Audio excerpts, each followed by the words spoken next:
Hello friends, அனைவருக்கும் வணக்கம். Big sub Joseph சேனலுக்கு உங்களை அன்போடு வரவேற்கிறேன். இன்னைக்கு நாங்கள் எங்கள் ஊர்லேருந்து கன்னியாகுமரிக்கு போகிறதுக்காக ட்ராவல் பண்ணி போயிட்டுருக்கோம்.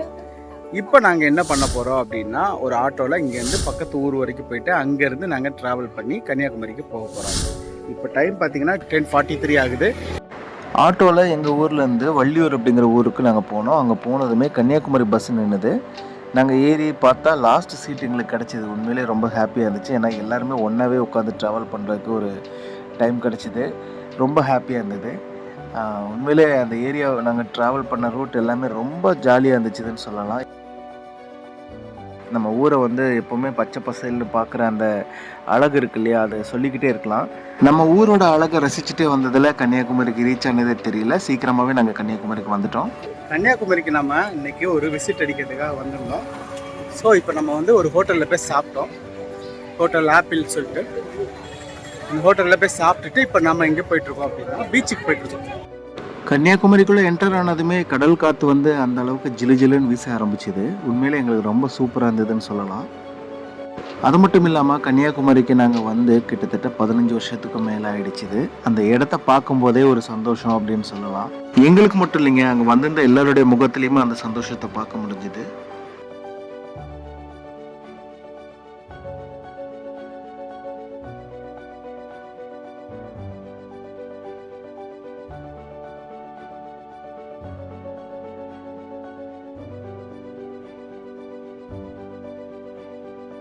இந்தியாவினுடைய எல்லை ஆரம்பமே கன்னியாகுமரின்னு சொன்னால் மிகையாகாது. கன்னியாகுமரின்னு சொன்னதுமே நமக்கு நினைவில் போகிற இடங்களில் குறிப்பாக திருவள்ளுவர் சிலை, விவேகானந்தர் பாறை, கடற்கரை, முக்கடலும் சங்கமிக்கும் அந்த கடல், சன்ரைஸ் சன்செட், இது எல்லாத்தையுமே நம்ம சொல்லுவோம். அதை விட முக்கியமாக இன்னொன்று என்னென்னா, குழந்தைங்களுக்கு ரொம்ப பிடிச்ச இடங்கள், இந்த பொருட்கள் வாங்குகிற இந்த பொம்மை விற்கிற இடங்கள், இது எல்லாத்தையுமே நம்ம சொல்லலாம். குறிப்பாக சொல்லணும் அப்படின்னா, நாங்கள்லாம் குழந்தைங்களாக இருக்கும்போது இங்கெல்லாம் வந்தால் எங்களுக்கு அந்தளவுக்கு ரொம்ப சந்தோஷமாக இருக்கும்.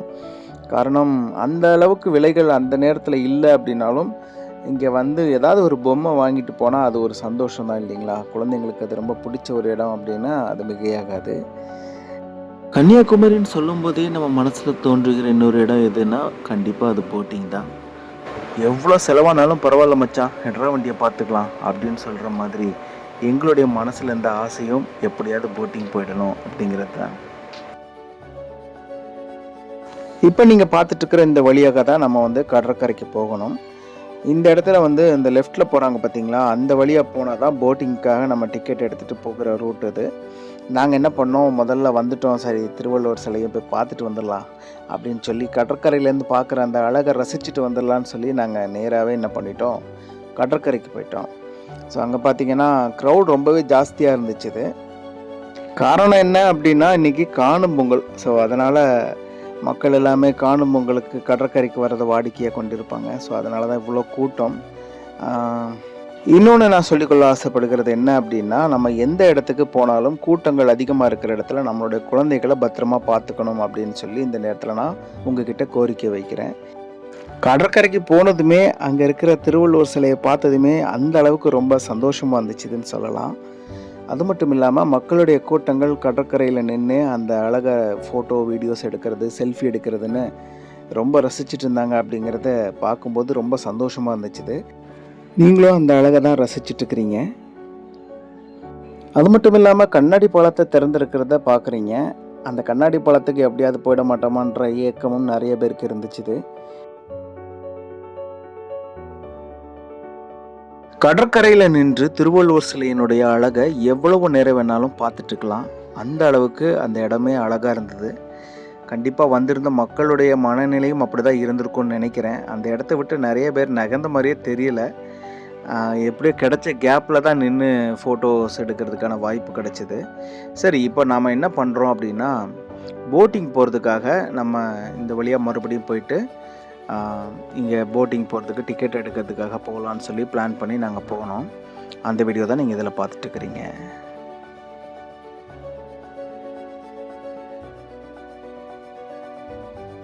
நம்ம இன்னொன்று தெரிஞ்சிக்க வேண்டிய ரொம்ப முக்கியமான ஒரு விஷயம் என்ன அப்படின்னா, இந்த மாதிரி பொது இடங்களுக்கு நாம் போகும்போது குழந்தைகளை பத்திரமா பார்த்துக்கணும்னு சொல்லியிருந்தேன்.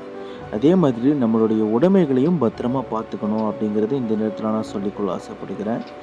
ஏன்னா திருடர்கள் எல்லா இடத்துலையுமே நிறைஞ்சிருப்பாங்க. எந்த வகையில் நம்மக்கிட்ட இருந்து ஆட்டையை போடலான்னு பார்ப்பாங்க. ஸோ இதெல்லாம் கவனத்தில் வச்சுட்டு நம்மளுடைய பொருட்கள் மேலேயும் கவனம் வச்சுக்கணும் அப்படிங்கிறதையும் இந்த நேரத்தில் நான் உங்களிடத்துல கோரிக்கையாக வைக்கிறேன். டிக்கெட் எடுக்கிறதுக்காக தான் மக்கள் கூட்டம் இவ்வளோ தூரம் குமிஞ்சிருக்காங்க அப்படிங்கிறது நிஜமாக அங்கே போனதுக்கப்புறமா தான் எங்களுக்கு தெரியும். ஸோ எங்களுக்கு உண்மையிலே ஷாக்காக தான் இருந்தது. ஏன் அப்படின்னா இவ்வளோ க்ரௌடு நிற்கிறாங்க. கிட்டத்தட்ட ஒரு 300 மீட்டர்ஸ் டிஸ்டன்ஸ் இருக்கும். அந்த 300 மீட்டர்ஸ்லேயும் மக்கள் கிட்டத்தட்ட ஒவ்வொரு ஃபேமிலியிலேருந்தும் 7, 8 பேர் 10 பேர் அப்படி வந்திருந்தவங்கள பார்க்க முடிஞ்சுது.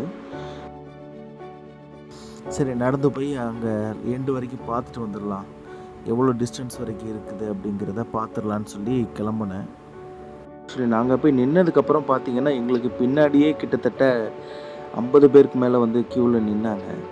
ஸோ அப்போ யோசித்து பார்த்தேன், எவ்வளோ தூரம் இந்த கூட்டம் நிற்குது அப்படின்றத போய் பார்த்துட்டு வந்துடலாம் அப்படின்னு டிசைட் பண்ணேன். இவ்வளோ க்ரௌடு கொஞ்ச நேரத்துக்குள்ளே வந்துட்டாங்க. சாம்பிள்ஸ் எப்படி ஃபீல் பண்ணுறீங்க? நல்லா தான் இருக்கு. செம்ம ஜாலியாக ஃபீல் பண்ணுறீங்க. உண்மையாக அத்தையா? Super super super.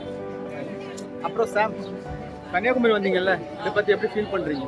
நல்லா இருக்கு. சரி ரொம்ப நேரமாக க்யூவில் நின்றுட்டு இருந்தோம். சரி இதுக்கு மேலே நிற்க வேண்டாம், போய் நடந்து போய் டிக்கெட் எடுக்கிற கவுண்டர் வரைக்கும் எவ்வளோ க்ரௌட் நிற்கிறாங்க அப்படிங்கிறத பார்த்துட்டு வந்துடலான்னு முடிவு எடுத்தேன். ஸோ அப்போ நடந்து போகும்போது எடுத்த வீடியோ தான் இது. எவ்வளோ பேர் நிற்கிறாங்கன்றதை நீங்கள் பாருங்கள்.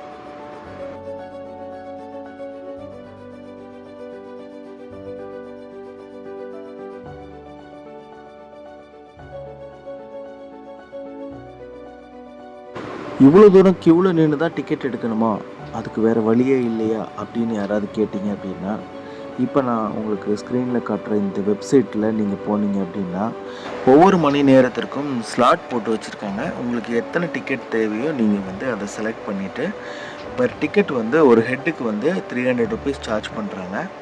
நீங்கள் அதை பே பண்ணி கூட நீங்கள் ஆன்லைனில் டிக்கெட் எடுத்துட்டீங்க அப்படின்னா இவ்வளோ தூரம் க்யூவில் நிற்க வேண்டாம், டைரெக்டாகவே நீங்கள் போட்டிங் போயிடலாம். காலையில் 8 மணிலேருந்து ஃபஸ்ட்டு ஸ்லாட் ஸ்டார்ட் பண்ணுறாங்க அப்படிங்கிறத நீங்கள் நினைவில் வச்சுக்கணும். இது ஒரு பெய்ட் ப்ரமோஷன் கிடையாதுங்க.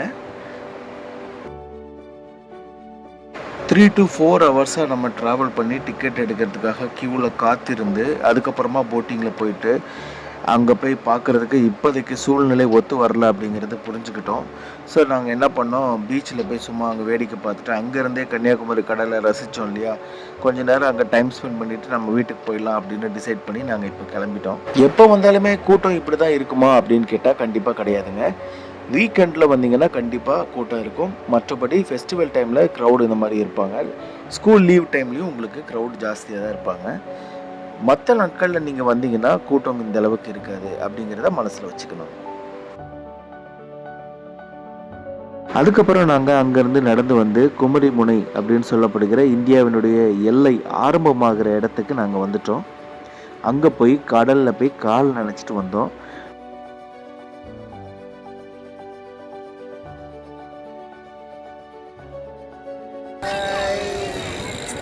எல்லாரும் கன்னியாகுமரிக்கு வந்தாச்சு, சாதிச்சிட்டோம். அதே போல் நிறைய பேர் வந்து கடலுக்குள்ளே இறங்கி குளிக்கிறதும் கால் நனைக்கிறதுக்காகவும் ரொம்ப லாங் டிஸ்டன்ஸ் வரைக்கும் போனதை பார்க்க முடிஞ்சுது. காவல்துறை சார்பாக வந்து எல்லாரையும் வெளியே வரும்படி சொல்லிக்கிட்டே இருந்தாங்க. ஏன் அப்படின்னா அலையினுடைய சீற்றம் அதிகமாக இருந்தது, எதுவும் அசம்பாவிதம் நடந்துடக்கூடாது அப்படிங்கிற எண்ணத்தில் தான் அவங்க சொன்னாங்க. கன்னியாகுமரியில் எனக்கு ரொம்ப பிடிச்ச இன்னொரு இடம் என்ன அப்படின்னா அது இந்த சிட்டிங் ஏரியாவை தான் சொல்லுவேன். காரணம் இங்கே உட்காந்துட்டு அப்படியே கடல் வருகிற அலையினுடைய அழகை ரசிச்சுக்கிட்டு அப்படியே திருவள்ளுவர் சிலை, விவேகானந்தர் பாறை இது எல்லாத்தையுமே நம்ம ரசித்து எவ்வளோ நேரம் உட்காந்து பார்ப்போம் அப்படிங்கிறதே தெரியாத அளவுக்கு உட்காந்து பார்க்குற மாதிரி ரொம்ப அழகாக இருந்தது. அது எனக்கு ரொம்ப பிடிச்சிருந்தது.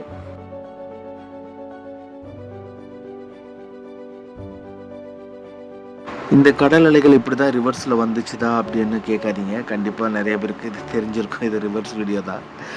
உண்மையிலே சும்மா அதை ட்ரை பண்ணி பார்த்தேன், எனக்கு ரொம்ப பிடிச்சிருந்தது, அதனால தான் அதை ரிவர்ஸில் போட்டிருக்கேன். இன்னொரு பக்கம் என்ன அப்படின்னா கடல் அலைகளை போல் நம்ம வாழ்க்கையில் துன்பங்கள் வந்துக்கிட்டே இருந்தாலும் இன்பங்களும் அதற்கு பின்னாடியே வந்துக்கிட்டு இருக்கோம் அப்படிங்கிறத நம்ம எப்போவுமே மறந்துடக்கூடாது. வாழ்க்கையில் 1000 பிரச்சனைகள் வரும் போகும். ஆனால் நம்ம எல்லாத்துலேயும் நின்று சாதிக்கணும் அப்படிங்கிற மனசில் ஒரு லட்சியத்தை வளர்த்துக்கிட்டோம் அப்படின்னா கண்டிப்பாக நம்ம வாழ்க்கையிலும் சக்ஸஸ்ஃபுல்லாக சாதிக்கலாம் அப்படிங்கிறதற்கு இது ஒரு சாட்சி. இதுவரைக்கும் எங்களுடைய சேனலுக்கு ஆதரவு தந்து கொண்டிருக்க உங்கள் அனைவருக்கும் எங்களுடைய மனமார்ந்த நன்றியை தெரிவித்துக் கொள்கிறோம். இந்த வீடியோ கண்டிப்பாக உங்களுக்கு ரொம்ப பிடிச்சிருக்குன்னு நம்புகிறேன். இந்த வீடியோ பிடிச்சவங்க எல்லாருமே லைக் பண்ணுங்கள், கமெண்ட் பண்ணுங்கள், ஷேர் பண்ணுங்கள். அது மட்டும் இல்லாமல் விங்ஸ் ஆஃப் ஜோசப் சேனலுக்கு சப்ஸ்கிரைப் பண்ணாதவங்க சப்ஸ்கிரைப் பண்ணிவிடுங்க.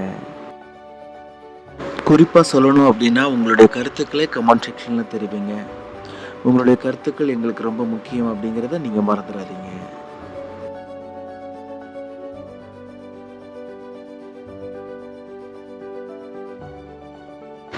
இந்த கடல் அலைகள் எல்லாவற்றையும் நான் பார்க்கும்போது என் லைஃப்பில் நடந்த ஒரு சம்பவம் தாங்க நினைவில் வருது. 2004ஆம் வருடம் நினைக்கிறேன். அந்த வருஷத்தில் சென்னையில் உள்ள மெரினா பீச்சில் போய் நான் என்னுடைய வாழ்க்கையினுடைய சோகத்தை மறக்கிறதுக்காக நான் போய் இருக்கும்போது அப்போது அங்கே குயின் மேரிஸ் காலேஜில் படித்த மெஹருனிசா, திரிபுர சுந்தரி அப்படிங்கிற 2 ஃப்ரெண்ட்ஸ் எனக்கு கிடைச்சாங்க. அவங்க எனக்கு கொடுத்த மோட்டிவேஷன் இருக்கு இல்லையா, அந்த மோட்டிவேஷன் என் லைஃப்பில் நான் மறக்கவே மாட்டேன். என்னுடைய கவிதைகளுக்கு அங்கீகாரம் கொடுத்தவங்க அவங்க தான். அந்த கவிதைகள் இன்றளவும் என்கிட்டயும் இருக்குது. அவங்க கண்டிப்பாக இந்த வீடியோ பார்த்தீங்க அப்படின்னா எனக்கு கமெண்ட் செக்ஷனில் மறக்காமல் தெரிவிங்க. மீண்டும் உங்களை இன்னொரு காணொலி வழியாக சந்திக்கிறேன். அதுவரை உங்களிடமிருந்து விடைபெறுவது உங்கள் விங்ஸ் ஆஃப் ஜோசப் பாலா. வணக்கம் நேயர்களே.